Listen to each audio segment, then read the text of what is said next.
weltare ɓiɓɓe fulɓe andu diine maɗa fedde heblo sukaɓe afrique takkusana yoni to gaydaɗal mbaye hawa koyli alpha jabɓe sappo kon waktu yoni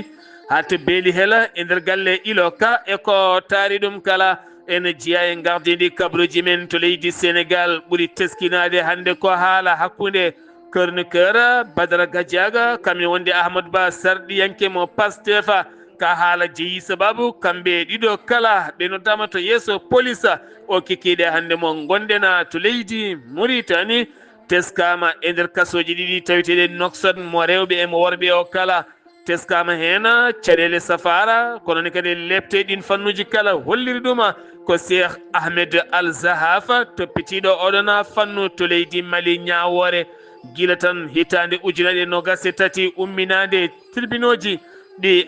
Bamako yani hanki o wonande o jagorɗo taw kadi en e yaadiɓe muɗum taƴanama duuɓi sappo ya kaso ko fati banggue ndiwowa ka présidentiel en wonde équipement militaire taw koya mbuñaari to leydi Guinée Conakry hande waɗi hittande fuññe mangue Di Oumar Silla en wonde Mamadou Billo Ba haɗo hen hay goto yiyaniɓe so wona on ɓoccitinoɗo e on sifa ngal ngal holliti aɓe tawi juuɗe gendarme ɓe kono laamu ngu yeddi ɓe ngala e juuɗe muɗuma hande noon hewɓe yaadiɓe FNDC kolliti jippima e booli yoga illeɗe guddi kame commerçaɓe hewɓe kala ma en jaa toon to Nigéria ken tolno e capanɗe nayyi fittandu sorta e ɓalli ɗum ko pelɓodira hakkude remoɓe kame aynaɓe nder état de plateau joolam jabiri jadeten koye musidɗo meɗen Alhassana Oumar Mbodj musidɓe tedduɓe woto goɗɗe joni jañoɗen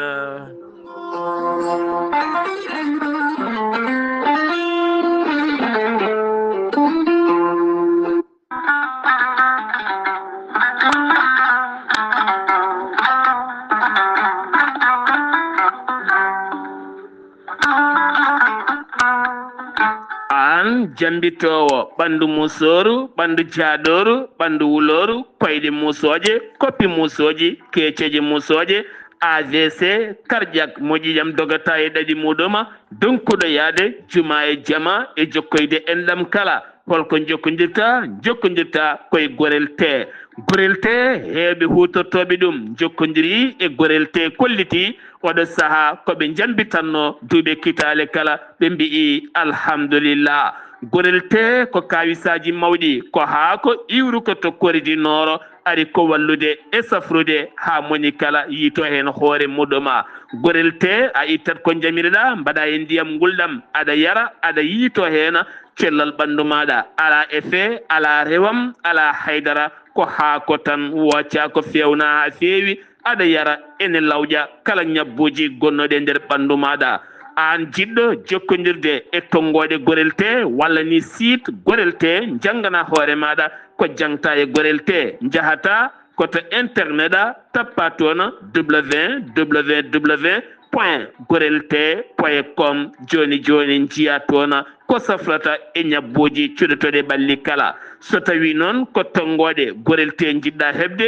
gonɗa koye nder leydi Mauritanie jokkodirta koye Adama Niang ɓuuri andirede Boy Nasa on noon mbatta ko 47 85 20 96 tawi gonɗa koto kay hayɗi e ko taari ɗum kala jokkodirta koye Acca Keɓe 46 46 48 86 walla so tawi koto Nouadhibou gonɗa jokkodirta koye Seyni Niass mbatta ko 46 53 52 43 so tawi gonɗa koto États-Unis de Amérique jokkodirta koye Abou Sow Kawral Fouta Business +1 34 77 01 56 77 so tawi gonɗa koto leydi France jokkodirta koye Haruna Ngayda 06 50 99 64 43 musidɓe tedduɓe gorel te e jeese men dañen jama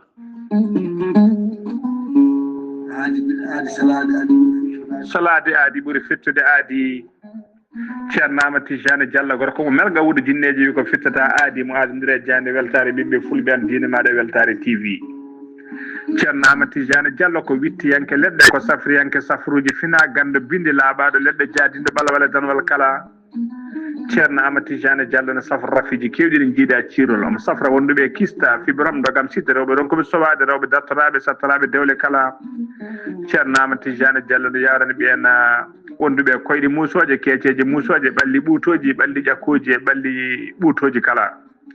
ceerno amati jane diallo ne yawrani ɓen ustaraɓe gorago yawɓe yitade koye men ustara jippiɓe leecce kala ceerno amati jane diallo ne yawrani on golduɗe prostate hay sino prostate ma koko ɓurno ala ko heddi so wonano opération jokkodiri joni joni mbiya alhamdulillah ceerno amati jane diallo dendagal rafi mbawɗa wondude so ɗon maltana ko balɗe tati mbiya alhamdulillah ceerno amati jane diallo gorko mo melga wurjindeji e nder wittoji makko mo yiiti leɗɗe ko fate estomac son jokkodiri nder balɗe tati mbatta ñamde mbatta yadde kala ko kaajeɗa ceerno amati jane diallo gorko mo melga wurjinde yawno ɓen ɗaɓɓoɓe kayitaji ƴewɓe visa ji ƴewɓe embauche kala ceerno amati jane diallo andini dendagal kilineɓe mum e oɗo saaha mo tawe to leydi france sa yiɗi jokkodirde e makko mbatta ko 00 336 04 04 66 27 ceerno amati jane diallo base makko ne tawe to Nouakchott ne tawe ɗon mi yii ko ne wiye ceerno abdoulaye sa yiɗi jokkodirde mum mbatta ko 46 94 21 91 ceerno amati jane diallo gorko mo melga wurjinneji base makko ne tawe to Dakar en tawi ɗon mi yii ko mbatta ko 77 714 94 15 gorko mo melga wurjinneji base makko ne tawe to Rosso Mauritanie ha to Dagana kala enen tawi ɗon ɓi nene makko ceerno dia gorko mo leeraɓe numéro mbatta ko 77 537 79 28 ceerno amati jane diallo ko laaɓɗo reedu kommalaɗo wune konne wiide sanne mbadden dando faade makko kettode kaburuji mon e demgal pula Afrique Asie Europe Amérique Moyen-Orient Océanie jam ñalle moon musidɓe tedduɓe jaslari jeenaya morso hitande ujunnaje ɗiɗi e nogase joyi yonti kumpital mene ɗemgal pular ɗo yeeso alirde ko musidɗo moon guiɗo moon sehil moon sar abdoullahi sar to karallagal weltare tv ko musidɗo moon saydou abouba wonande nokku ɓurɗo teskede gam yidde yaccinande ɓen wangotoɓe e nder leydi ndi sénégal heeɓi fartange hanki o gam wonande kayoɗo saaha yaccinede ha ɓuura moƴƴinede nokku mbiyata point sarena ene tawe waɗɗani sali no fewi taw kadi kene fonode temedde jeegom e capanɗe jeegom e joyi milliard jogori waɗede hen société aménagement e garde gola mamadou mbopa hollitiɗum hanke fate temedde jeegom wonande milliard ɗum koye fannu privé capanɗe jeegom e joyi milliard ɗum koye état o e nder temedde joyi e nayyi hectare beele kadi wawde ngarɗinde nokkuji ɓen iwoɓe caggal leyɗele ene gara kay wangade leydi sénégal wiyeteɓe nokkuji touristique ɓurɗo yodde ɓurɗo fewnede ha leydi sénégal wona daɗɗude wanguiyankoɓe beele kadi wawa nannande gendi leydi ndi wonande coppere joni no fewi ma wona ujunnaje kene yona no fewi ma mbaw gollade hen taw kadi jomumen daña golle payodinde leydi france e rima finoɓe mum taweteɓe nder leydi sénégal nde ndentoto funnague leydi ndi woni tan banggue kiidira en tamba en ɗum ko caggal ñande gonduɗo hen lewru jango wannogu toon to Diboli ɓe kolliti on fannu walla ni on diwan koko natti holnade no fewi ɓe dentini noon yimɓe mabɓe yettoyade won e nokkuji e ɗiɗon sifaji kala gartaten koye ñalawma hande o walla nde haala ɓurka haalede yogay jayɗeli leydi sénégal ha e réseau sociaux o kala arti noon koko fade banggue hakkude amadou ba e badara gadiaga mo ganduɗa hanki o kanko badara waɗino haalande makkoy laytol makko o holliti wonande hande o sanga 15 heures waktuji ɓennuɗi seeɗa tan wonande kay ko noddaɗo to cyber criminel wonande ɓen toppittoɓe ɓen haalɓe haalulaji ɗi pewani ko toɗɗaɗo toon walla ni ko noddaɗo toon teni ma wonno toyo o tintini ɗum hanki o kala hanki o noon ha fenma hande kala wonande kay médiaji ɗi e jayɗel ɗi kala hewɓe kay garti en ko wayno Aliou Tine mo radio holliti Sénégal yaɓɓi ndimago mum ɗon ɗo miijo neɗɗo walla ni ɗon ko neɗɗo foti haalde so tawi haɗama haalde yiyande mum firti kay hande o potal e leydi Sénégal koko yatiri caggal no fewi ceerno Alassane Sall Mamadou Ibra Kane e woɗɓe kala hewɓe kay garti hen no fewi ko fati on sifa woni en kolliti wonani Badara Gadia kay foti noddede to police foti noddede ko Amadou Ba nde tawno ko on haali kongude o haali hakkunde Ousmane Sonko e Adji Sarr ngam yinode waddemo defande Ousmane Sonko hawnatore gaska he kisa subaka hande onon kanko Amadou Ba mo Pastef sardiyanke ton to sadeji mo leydi Sénégal onne kadi heeɓi convocation faade ton to police ngam hettede ma en garta e oɗon fanno so tawi en keɓoyi ko ɓuuri hen labde ko debse hanki noon kamɓene ɓe kolliri mette mabɓe no feewi wonande ardiɓe galleji jayiɗeli leydi Sénégal ɓe kolliti kay wonande CNRA natti tigui wonde e lawol peewala ɓe kolliti puniɗo foti ko ajjade ɗum ko caggal nde ɓen joofi TFM e nder nde yewtere wiyetede jakarlo kay ko haali ko wona hunde fewde tene kadi wonana koye miijoji yowede e ɗin fannuji kala ɓe kolliti gadduɗo haala o kay en anda gadduɗo haala e fitina o ɓen so kaaline ɓenna kono woɗɓe so kaali ɓennata firti noon hande o ko CNRA natti fawade e dow peewal nde ɓe gartata e peewal mabɓe nde tawno addi haala ka ko ɓen laamiɓe hande o jabta e nder kan haala wona TFM wona on émission jahannoɗo ɓen ko jabtiɓe e kan haala haalanoka e dow on kalɗo o ko haali ko koye kan haala ɓe garti firti noon ɗum ene gasa taw oɗo saaha gueɗe ɗe kala ko bencitiɗe taw fotano yarude dani hennani hen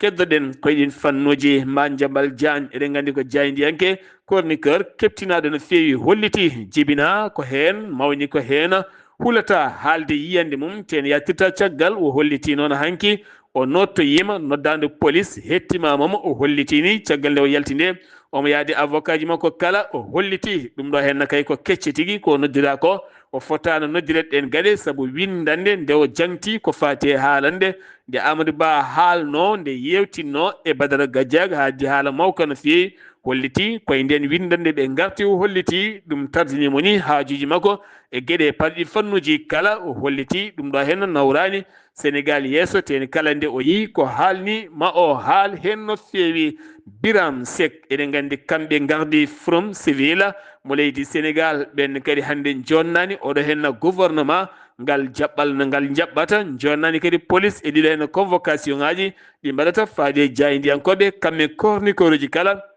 ɓe kolliti aɓe jaade Madiambal Diagne kono kadi ɓe jonnani e ɗiɗo henna gueɗe Haydara collectif New Lank ɓen kadi kolliti hanki o nder communiqué men ɓe jonnani hay seeɗa nguɗo laamu de e darde mum ko haala tan e kecce gueɗe goɗɗe kala ala ko gummani so wona ɗeɗo hen gueɗe nawrani leydi ndi yeeso ɓe kolliti noon so tawi kay woni ko oɗo attaque jamma ñalam ɓe mbaɗata nguɗo hen laamu waɗata firti noon ko ala kala ko gasi Haydara fandare mabɓe noon ko ɗen gueɗe kala nde ɓurata rewnede lawol ha ɓuura yuɓɓinede o wiyete ko Ibrahima Gueye moɓe mbiyata niñillera kañumne ko goto e dillowo e Pastef wonande nelaɗo to sur sarɗeji leydi Sénégal vidéo mo yaltini hanki o hande o kadi onne oɗo saaha heɓe kolliti holko procureur fadi yo wimo teeɓa ɗum ko jagal nde o holliri e nder on vidéo so tawi sariya waɗaka ko fate wonande yewtere wiyetede jakarlo toon to TFM maɓe gummo ɓe duppoya ndeɗo hen haalirde ko yiiɗi kala yo wontu hewɓe kolliti ɗi konguɗi gona konguɗi joɗɗi no fewi ɗi o foti yaltinde woɗɓe kay heddiɓe nder kaso ɓe cuwa taw yaltude kay wonande ko Moustapha Diakhaté o gorko mawɗo gonnoɗo e goomu sarɗiyankoɓe laamu Macky Sall ne wonde Bassirou Serigne Cheikh Sarr Fofana oɗo kadi kañumne ko jaydiyanke chroniqueur beddaɗo e nder kaso ko hande kay ñawore mabɓe tigui fonno andede ha laaɓa dirtinama ha 16 nduɗo hen lewru jeeyi sababu noon dirtinede nde eɗen gandi gollotoɓe cuuɗi ñawirɗi ɗi goni koye kofɗe juuɗe mumen caggal hollirde mette mabɓe faade nguɗo hen laamu toɓɓe kaldana ɗe kala ala hen ko gasi Haydara to Linguére toonne kadi woni toon ko tana musɗo no feewi ko mayde o suka gorko biyetenoɗo Mokhtar Deme mo ganduɗa nanggano ko ñande 6 nduɗo hen lewru ndu gonɗen nanggano koto gendarmerie de Rassa Dolly ko toon waɗano maayi noon hanki balle ɗiɗi tan waɗa e nder kaso he maayi kanko noon o jeeya koye wuuro wiyetengo Siga Bali noon ne tawi nder commune mo Gassana e nder département mo Linguére ko gorko goto kay potimo plante caggal on wiide ɗum o wujji jawdi mum darindi ɗum noon jeeyi sawo nanga o udda toon to wonande brigade de la gendarmerie moras doli ko toon no wasi fittanmo ko hanki e tintinede Ali Deme ko mawni ko on di hitonde no ɓe kolliti lelawal yo waɗe e mayde makko ɓandu makko ne tawi to morgue hôpital Magguetlo mo Linguére ɓe kolliti noon yo autopsie waɗe hen ande ko warimo ɓe ɗaccirta ni hen tan kanko no macci rewɓe ɗiɗo e sukaɓe tato to Ziguinchor ko nogas wonnoɓe candidat ɗan leɗe ndewani lawol kañumen mbiya teɓ hen tato noon ko gayi mawɗi ɗi ko ɓen ɗanninannoɓe taw kadi kamɓe kala ɓe giwi ko toon to leydi Gambie hen gaari mawdi ɗon wiyete ko de Diop kamɓe kala mbiyama teɓ sappo e jeeɗiɗo e mabɓe ko guinenaɓe ɓe giwi koye nokku biyeteɗo Gundiora e nder leydi Gambie o saaha ɓe totama autorité ji ngam haɗedeɓe yaade kay e loskedeɓe ngol laytola nogol sifori ni kala ɗum uddi kumpital men ɗemgal Pulaar gendidi leydi Sénégal paɗena koto leydi Mauritanie leydi Mauritanie wonande kay chef de mécanisme national taw kadi ganduɗa ko jurnittoɗo ɓen dumbaɓe e cuuɗi dumbirɗi ɗi leydi ndi Mauritanie kanko on Cheikh Ahmed Allah Zahafa taw kadi ganduɗa hanki o yilloyima to kaso mo Darou Naim ene wonde kadi e kaso mo Arfat o woni kaso rewɓe o Darou Naim ko worɓe goni toon ko holliti ɗiɗo cuuɗi ɗiɗi kala jogui ko docteur goto généraliste goto ɓe jogui kadi ko ambulance goto aɓe manka no fewi to banggue safara to banggue leɗɗe to banggue assistance hettedeɓe no fewi wonde woni hen ne jogui caɗele hay to banggue kooye woni hen ne jogui caɗele traumatisme e ɗi fannuji kala ngala ɓe kaldi ngala en haydara o holliti ɗen caɗele lebte ene teska e jomumen kala woni e nder windande nde o yaltini caggal yillademo e ɗiɗon nokkuji kala sifande hakkude jaagoɗɗo balle rewɓe sukaɓe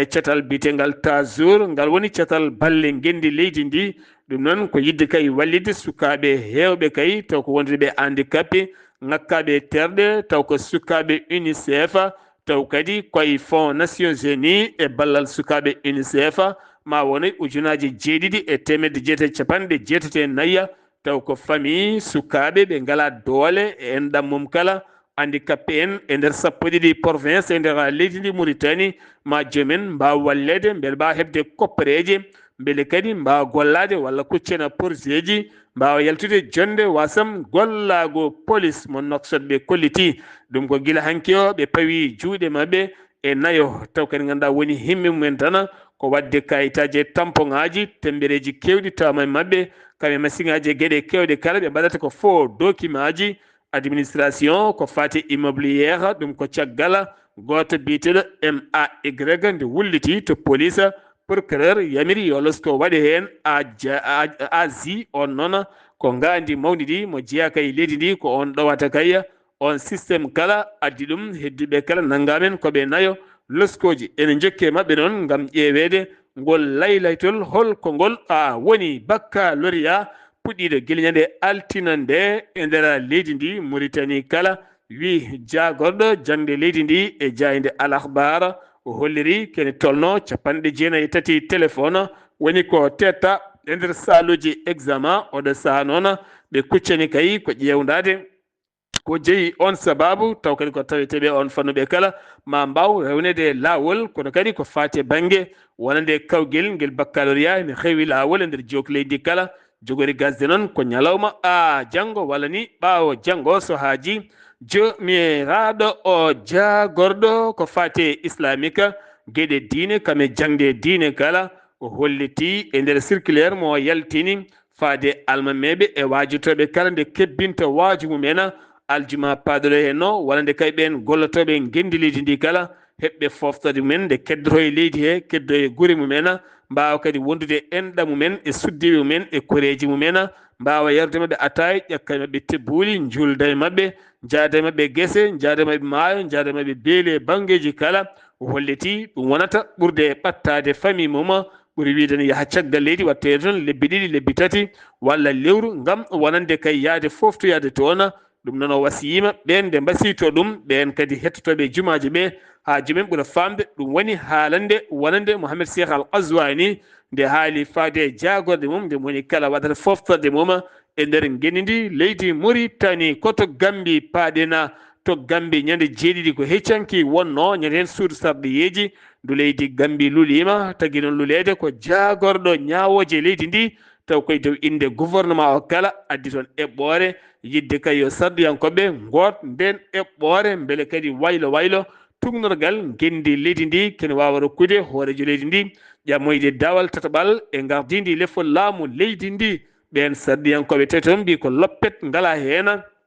kene foto wonde capantati e joyo mbi ko jaadani hen nogase goho tan woni ko jaaduno hen hayso tawi woni noon wonɓe garani hen ɓenne kadi gabbiti koto lundoto siftinde moon sur sarɗeji nde leydi Gambie ko lundo fawi toon juuɗe mum e koyɗe mum e cedineji mum kala ko jibru noon aduno e laamu Yahya Jammeh ha yalti leydi ndi fayi toon to Guinée équatoriale oɗo Adama Barrow noon fandare makko kay oɗo saaha kay ko merade beele on wawa dañcoyde mandat goɗɗo e nder leydi ndi taw ko leydi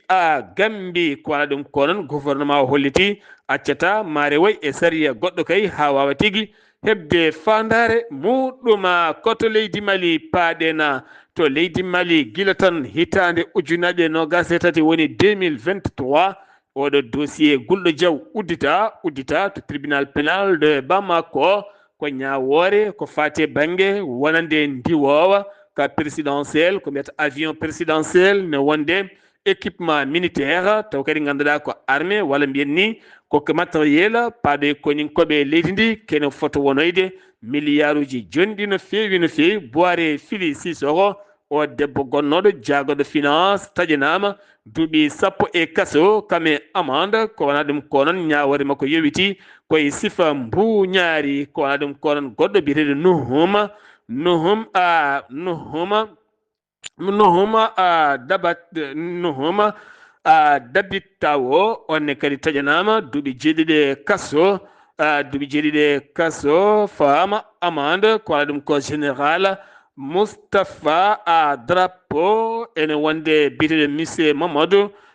Camara ɓeɗo hen accitama e oɗon tumuy ko wati galleji mumen jeeyo woɗɓe noon ñawama contumace ɓen ko dogɓe mbaɗama mandat d'arrêt international kala ɗo ɓe jiiya yoɓe jagge ko ndeɗo ñawore woni yande hanki o toon to leydi Mali Bamako fati oɗo équipement militaire kamene wondi kadi ko fati e banggue ndiwowa ka présidentiel ñawore nde noon fotino yande ko adi ñalawma hanki o ko Boire Fili Sissoko debbo wonano karɗo cellal ñawore mabɓe noon hanki yani hakkude duuɓi 17 e nder kasoji ɗi leydi Mali to leydi Mali keddotoɗen gartaten koye ñawore partiji pirtaɗi e nder leydi ndi guila 13 lewru mai ko nden tigui laamu ngu ƴetti pellital firtude kay kala parti politique tawetenoɗo e nder leydi Mali kala ɓen noon kolliti accirta noon ɓe gullitima banggueji kala haaɓe jetti to tribunal Bamako kamɓe avocat ji mabɓe kala fonno wonde noon ñawore nde ko jeeɗiɗi e canki o ndu lewru ndu gonɗen ñande altine nde ko nden noon hunde dirtina ɗum ko caggal nde avocat ji état woni ɗi garani ha nogas jeetati ɗo hen lewru ndu gonɗen kamɓe fandare mabɓe kay ko folde laamu ngu ko fati e banggue pirtugol wonande landaji mabɓe politique gartaten koye jangu wannongu ñande goho lewru juillet ndu ndu gonɗen toon to Haay Diboli Ñono Ñooro e ɗi nokkuji kala keerol leydi Sénégal keerol leydi Mauritanie ko ɗo tigui haala ka ɓuuri tigui feŋade ko wona ɗum ko noon gouverneur de région de Kayi général Moussa Camara taw koto Kayi ndi wo holliti jangu ngu ɓuuri wadde koye galle makko tene galle makko woɗɗani commissariat de police ñande hen noon famille makko hay gotal aɗon wona joom suudu makko ni sukaɓe makko kankone wonno koye mission ko nden jangu ngu waɗi ɗon holliti noon wona ngol tan woni goo jangu toɓɓede e makko e oɗon sifa kala kono ɗum ko noon telƴini wonande faggudu région de Kayi oɗo saaha gonaɗo nde tawno wonande syndicat keedanɗo dognoɓe autoji ɓutti kay jolnoji marchandise uji ne paaya toon to leydi Mali to Bamako ne Guiwa to Dakar laamugo leydi Sénégal on erima so fredɓe kay ne mbasata yaade to leydi Mali tawno ngol laawol koko natti holnade hay seeɗa hayso tawi woni laamuji ɗiɗi ɗi ala kala ko kaali hen ko fati e nden kay mabɓe kono noon hen kay kisal hande ɗi booli wonata hunde newide no feewi teskama noon faggudu hewndu kay oɗo saaha fuɗɗima yatirde caggal ɓeni mbiye ɓaawo e nder ɗiɗo hen balɗe kala teskaɗe hen kono ɗum ko noon tinama ojoji kewɗi kay jirlotoɗi ko fate banggue yogay layti hewɓe kay ne kollira suka mena mbomama e nde fiyande Wulde Diaw wonnode toon to haya keddoɗen koye leydi Mali marché hebdomadaire koɓe mbiyata luuma nokku mbiyeteɗo Jouera ene tawi nder région de Tombouctou ko fiyande bonde waɗi toon ñalawma hanki o nde fiyande noon wonande kay ko drone wedda e nder nde jeere waɗi yimɓe nayo mbasen pittali mumen rewɓe ɗiɗo debbo goto nen sukaɓe ɗiɗo hewɓe gañima hen holliti ɗum ko rebel mo Aljawada kamɓe hewɓe settiɓe ɗum ɓe joofi en piɗel noon ko armée leydi Mali wadde ngal ɗon baɗala ngal ɓe jonnani to Guinée Conakry wonande kay suddiɓe ɓe ɗiɗo nanggaɓe wonande Amadou Billo Ba ne wonde Funye Mangue mbiyen Oumar Silla ɓe nanggaɓe jeenayyi hande waɗi hitande wonno ko jeenayyi lewru juillet 2020 kada hande o ko jeenayyi lewru juillet 2025 hitande tenggude hengu koɓe biftano e galleji mabɓe guildena hande hay goto e koreji mabɓe e sehilaɓe mabɓe avocat ji mabɓe fawani mabɓe guite andani ɗoɓe keedi anda noɓe goniri anda ɓe celli anda ɓe guuri anda hen haydara ɓe erima noon laamu ngu holliti ɓe tawetake juuɗe mumen ɗum noon ɓe kolliti aɓe tawe juuɗe laamu ngu wonande ɓen heedanɓe ɓe tawno moɓe nanguidano o hollitino kamɓe kala ɓe gonno ko juuɗe gendarme aɓe caggal noon on wawi accitede hooti galle mum ñalawma hande o noon FNDC eɗen gandi ko union force no feewi ɓe erima moɓodiral ko wayno lawola kosa kame bamɓe to butikaji kewɗi butikaji tokosi kala guddi ya gara o wonani kewɗo kono police hodima subaka lawa gam uddude yogay booli balduɗi sukaɓe seppoɓe beele ɗum wasa latade ɗum ko subaka hande o ma en gartoye goɗon seppo hecciyanke o noon seppo tokoso kañum wanno toon to Matam noon koye Conakry tawete ɗum ko caggal nde cortège wonande police wirti ɗon sukaɓe hewɓe koccikaji gone weddade hen ɓen jaltini fetilaji gayni kuure ɗiɗo mbasi pittali mumen sukaɓe ɗiɗo hen goto wiyete ko ma Hawoli Silla duuɓi 19 ko ñotowo goɗɗone ko Mamadou Aliou Diallo onne kadi ko duuɓi 19 ɓeɗo kala jahanno ko haaju men ma Hawoli Silla yaltuno ko atelier mumen ene hoota ko ɗon fiɗa kural Mamadou Aliou Diallo one kawmum wi kañumne koko nelano koko fiɗa kural oɗo sara ɓe eri ko ñawore nde watte hen loskoye enquête nde watte ko fate mayde mabɓe kala ɗum woni oɗo saaha koɓe ɗaɓɓiri wonande laamu leydi wonande laamu leydi Guinée noon wonande avocat ji walla ni mbiyena baro en jokkuɓe hofgo juuɗe mumen e cuuɗi ñawoje genni ndi ɓe jooɗodima hanki o e ba wuuri Amadou mo ganduɗa kam woni hoore jagode gendi leydi ndi ɓe kolliti kan haala nde jonde yonaniɓe ɓe jiiɗi joɗodade ko général Mamadi Doumbouya ɓe kalda e mum darika beele nden kama ɓe kisal ne ƴette ɗum ko caggal kala saaha aɓe bifte ɓe koyne ɓe lepte woni hen saaha ɓe majjine woni hen saaha kadi aɓe mbare ni ala kala ko wonani hen ɗum noon kamɓene maɓe ƴettu nden kay kisal mabɓe taw wona tan kalde hunde waɗi haale seeɗa accire noon paaɗen koto leydi Côte d'Ivoire mission toppitade ko fate sumgoji jogoɗɗi wadde e nder leydi ndi octobre faandu octobre e ndeɗo hitande e nder octobre e nder ndeɗo hen hitande so jomiraɗo haaji on mission noon délégation ɗowi ɗum ko docteur Yaye Boni mo ganduɗa kam wonno hooreji leydi Benin ne wondi kadi e Goodluck Jonathan mo ganduɗa wonino hooreji leydi Nigéria e Mohamed Ibnu Chaba mo ganduɗa wonino nelaɗo walla keedanɗo fedde gotago windere e nder Afrique de l'Ouest banggue Sahel ɓeɗo kala dañi joɗorade cukko hoorejo leydi ndi gam kaldigal jaam e duumare muɗum kono kadi e holnude beele kadi ɗi sumgoji tijjaɗi ne rewa lawol ko wona ɗum ko noon ko Alpha Blondy weledande yimiyanke yaltini ɓattaki mum faade autorité ji leydi ndi wo holliti kamɓe kala ɓe joddo ɓe mbaɗa kaldigal beele leydi ndi ne wona e jaam o yetti o jaari Alassane Dramane Ouattara e projet golle mum guila to golle booli ha e gueɗe kewɗe kala fewni ko heewi kono leydi wona matériel tan jogoto ɗum ko potal e démocratie moni kala yiito hen hoore mum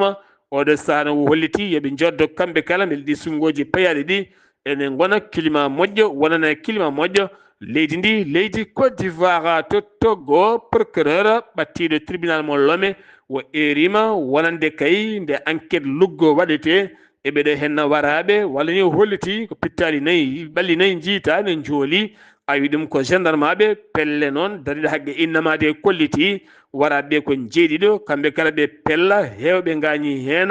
e nder seppoji bannoɗi nogasi jeegom jeeɗiɗi jeetati lewru mayduɗo hen ndo kamɓe ɓe kaala ko nayo wonande kay pelle ɗe ne kaala ko jeeɗiɗo e oɗon fannu to Kenya joomen bitikaji kewɗi kay gilanki gudditani ngam jogade kulhuli mawɗi no fewi taw koye ñalɗi sabaɗi ganduɗa ko gulɗi jaw bannuɗi ñande altine nde ha waɗi pittali kewɗi kay kalki hen ñalawma hande o hewɓe garte sifa police wonande gonagal mum e leydi ndi kalde seppoji mbaɗi ko mayɓe kewat tan ɓe kolliti pelleɗen haqqi innamade ɗum wona e sariya alay saago noon leydi ndi jotto ƴewtoɗe ɗon gueɗe kala to caada wonande gonnoɗo walla mbiyen jaydiyanke Oliviera mo jeeyi taw kadi ganduɗa dumbanoɗo ken tolno e lebbi 4 e kaso accitama hanki o ko tumira ko kala ala hen kay ko tawa e makko kanko ardi journal le pays oɗo sa woni correspondant kadi RFI fati galle muɗum to Nigéria ko en tolno e pittali 40 corta e ɓalli men e nder état mo plateau taw kadi koye nder état mo plateau wuro wiyetengo kokuwa holliri ɗum noon ko biyeteɗo Nouruddin Hassan Magazi on holliti ɗum noon ngal pelmodiral ko hakkude aynaɓe remoɓe waɗi pelmodiral to banggue poɗedire to banggue leydi aynaɓe mbiya ko leydi mumen remoɓe mbiya leydi mumen holliti Nouruddin Hassan o laamu ngu noon ɓurani hewde on nokku joñiɗo no fewi waɗi noon pittali kewɗi keddiɗi hen te wona ngol tan woni go e kala saaha ɓe gueɗe ene mbaɗa toon to leydi Gabon ɓattiɓe wonande galle laamu ɓattiɓe wonande gonnoɗo hoorejo leydi ndi Ali Bongo e joom suudu mum ɗiɗo mbiyama teɓ e nder galle mumen to Libreville taw koye yamirore procureur kamɓe ɓe nanguiɗa ko trafic drogue wonande kay hen goto ko keynuma wonande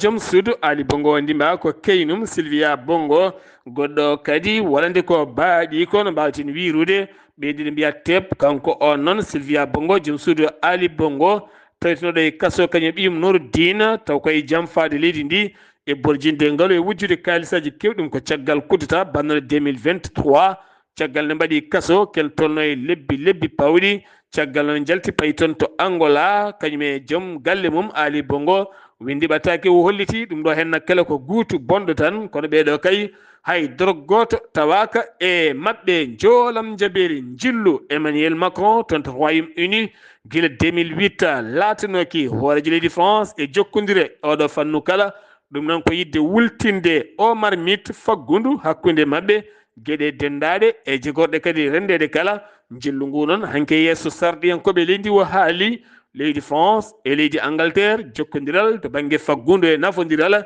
e ɗiɗon fannuji kala wo arti noon wonande Europe yeɓota ko Ukraine watti kadi e guerre bannoton to Proche Orient e ɗiɗon fannuji kala Afghanistan ɗiɗo taw ko hohoɓe mawɓe no fewi e nder Taliban en ko ɓen mbaɗa mandat d'arrêt international par ces pays woni chef des Taliban on addi Taliban o wiyete ko Habibullahi Nudazza woni inde makko goɗɗo noon ko président de la Cour suprême Abdullah Hakim Haqqani onne kadi waɗama mandat d'arrêt international ɓeɗo ɗiɗo kala ɗum noon ko crime faade rewɓe kame sukaɓe rewɓe e nder leydi Afghanistan Syrie balɗe sappo cuumu bonɗo e nder leydi ndi Damas e rima Union européenne ballal ko fati e nguɗo cum ganduɗa ladde leɗɗe huuɗo e hectare uji kewɗi woni ko yaadi hen Israël joori bomboji mum e nder leydi ndi Syrie Hamas walmiyen Damas jafɗon waɗi hen mayɓe yonɓe no fewi Ukraine heeɓi toɓoli kewɗi ɗin keɓoli noon ko drone e missile aji giwɗi